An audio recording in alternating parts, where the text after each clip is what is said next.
Oasis brendinin soyulunu almışam. Onun haqqında danışmaq istəyirəm.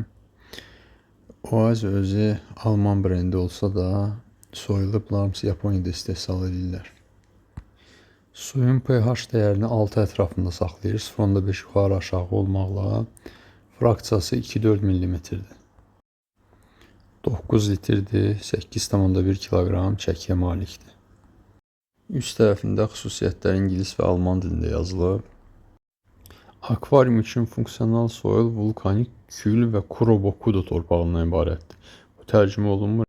Yumşaq suda qalan krevetka və balıqlar üçün idealdır. Özəlliyindən biri də akvascape üçün yararlı olmağıdır. Yuyulub eləmədən birbaşa akvariuma tökülüb işlədilə bilər. Suyu yumşaldır və pH-ı uzun müddətə aşağı saxlayır.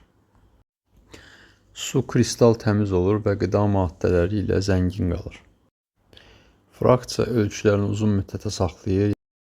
Sərfəli bakteriyalar üçün yaxşı şərait yaratdığına görə su uzun müddət stabil qalır.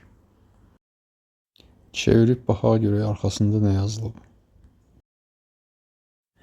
Bu 24-27 ki yazılıb, çox güman ki 24-cü il istehsal edildiyi 27-dəki bitmə tarixidir. Belə başa düşmür. Ya da ki 24 may 27-ci ilə qədərdir bitmə tarixi.